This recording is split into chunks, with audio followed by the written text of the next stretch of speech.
اعوذ باللہ من الشیطان الرجیم، بسم اللہ الرحمن الرحیم۔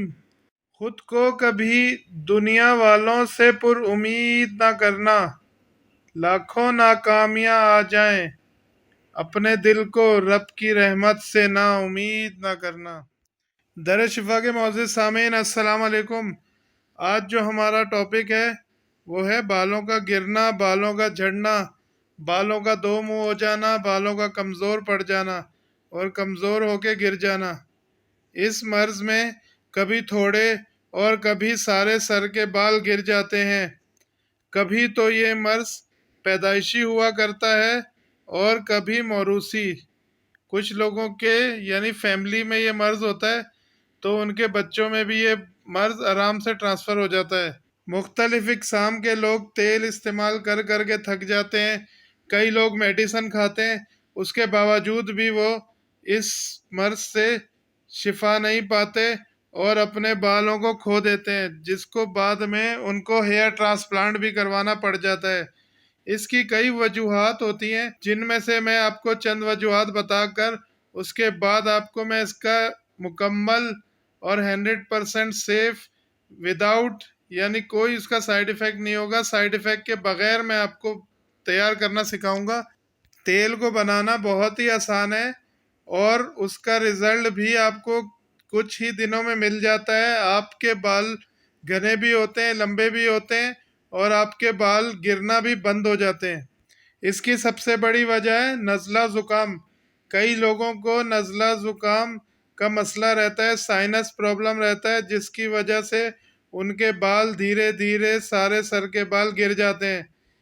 کئی لوگوں کو ہارمونز کا پرابلم ہوتا ہے، ہارمونل چینج سے ان کے سر کے بال جھڑنا شروع ہو جاتے ہیں۔ کئی نوجوانوں میں بری جنسی عادات ہوتی ہیں جن کی وجہ سے ان کے سر کے بال گرنا شروع ہو جاتے ہیں۔ کئی لوگ غیر معیاری غذائیں کھاتے ہیں، یعنی وہ باہر سے غیر معیاری غذائیں کھا رہے ہوتے ہیں یا غیر معیاری کیمیکلز کا استعمال کرتے ہیں، ہیئر کلرز کا استعمال کرتے ہیں۔ اکثر لوگ ہیئر ڈائی کرواتے ہیں اور اکثر لوگ ہیئر اسپرے بھی کرتے ہیں بالوں پہ، کچھ لوگ جیل کا استعمال کرتے ہیں جس کی وجہ سے ان کے بال جھڑنا شروع ہو جاتے ہیں۔ کئی لوگ غیر معیاری شیمپو کا استعمال کرتے ہیں اور کئی لوگ تیل ہی نہیں لگاتے بالوں میں، ان کی بچپن سے ہی تیل لگانے کی عادت ہی نہیں ہوتی۔ کئی لوگوں کو خشکی پڑ جاتی ہے جس کی وجہ سے ان کے بال جھڑنا شروع ہو جاتے ہیں۔ اس ویڈیو میں آپ کو ایک پودا دکھایا جا رہا ہے جو یہ کانٹے اس پہ لگے ہوئے ہیں۔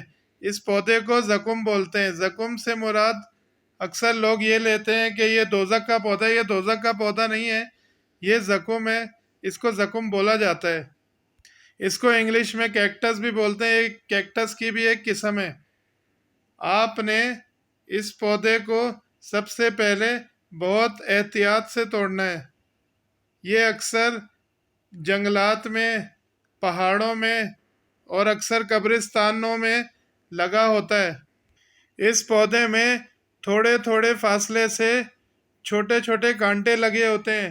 آپ نے اس کو ہاتھ بالکل نہیں لگانا ورنہ یہ کانٹے ہاتھ میں چلے جاتے ہیں اور بہت تکلیف دیتے ہیں اور یہ نظر بھی نہیں آتے، پھر اس کو دھوپ میں دیکھ کر نکالنا پڑتا ہے۔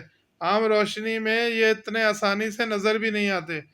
تقریباً یہ 50 سے 100 کانٹوں کا ایک گچھا بنا ہوتا ہے جو چھوٹا چھوٹے سرکل میں ہوتا ہے۔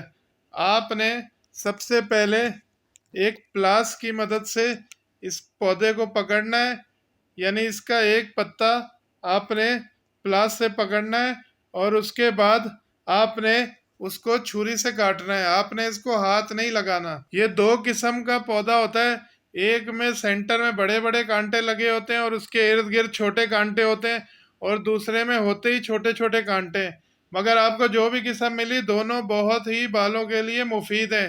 سب سے پہلے آپ نے ٹاپ سے اس کے کانٹے نکالنا شروع کرنے ہیں، یعنی اوپر والے حصے سے آپ نے کانٹے اس کے آہستہ آہستہ چھری کی ٹپ کی مدد سے نکالنا شروع کرنا ہے۔ آپ ویڈیو پہ دیکھ سکتے ہیں کہ میں کس طرح کانٹے نکال رہا ہوں اور آپ نے اس کو ہاتھ نہیں لگانا۔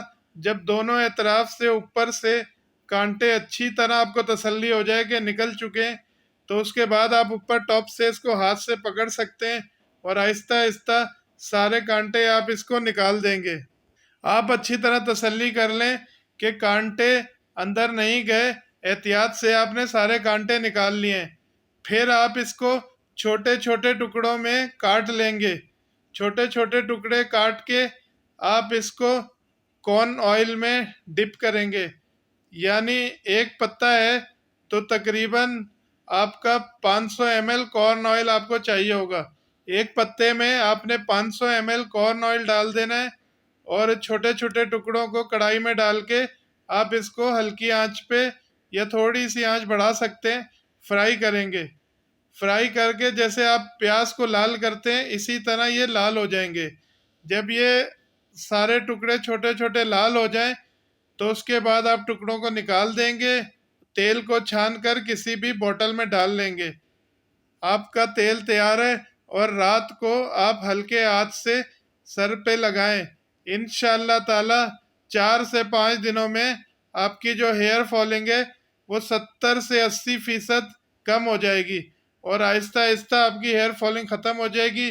آپ کے بالوں کو گھنا کرے گا، خشکی کو ختم کرے گا، اور آپ کے بال، جو لڑکیاں لمبے کرنا چاہتی ہیں بال، تو ان کے بال لمبے بھی ہونا شروع ہو جائیں گے۔ یہ خواتین کے لیے، مردوں کے لیے یکساں مفید ہے۔ آپ اس کو اعتماد سے استعمال کریں، انشاءاللہ یہ آپ کو بال گرنے کی مشکلات سے چھٹکارا دے دے گا۔ یہ جو فرائی کر کے آپ نے ٹکڑے الگ کیے، آپ اس کو کھا بھی سکتے ہیں، یہ صحت کے لیے بھی بہت مفید ہے، اور اکثر حکیم اس کو فالج کے علاج میں بھی یوز کرتے ہیں، تو آپ اس کو بھی کھا سکتے ہیں۔ یہ کوئی زہریلی چیز نہیں ہے، یہ آپ کے لیے بالکل سیف ہے۔ اس کا ذائقہ بھی بہت اچھا ہوتا ہے، آپ اس کو دال کے ساتھ یا کسی بھی سالن کے ساتھ استعمال کر سکتے ہیں۔ یہاں میں یہ بتاتا چلوں کہ ہماری اگلی ویڈیوز چہرے کے دانوں پر، اور جن دوستوں کے بال سفید ہو جاتے ہیں ان کو کیسے کالا کرنا ہے، اس پر آنے والی ہیں، اور کئی دیگر امراض پر، ہیپیٹائٹس پر بھی ویڈیوز آنے والی ہیں۔ تو جن دوستوں نے ہمیں ابھی تک سبسکرائب نہیں کیا وہ کائنڈلی سبسکرائب کر دیں، تاکہ ہماری ساری ویڈیوز ان تک آسانی سے پہنچ سکیں، اور جس نسخے سے بھی آپ کو فائدہ ہو وہ آپ اپنے رشتہ داروں، دوستوں، احباب میں بھی وہ نسخہ پہنچائیں، تاکہ وہ لوگ سب فائدہ اٹھا سکیں۔ جزاک اللہ، اللہ حافظ۔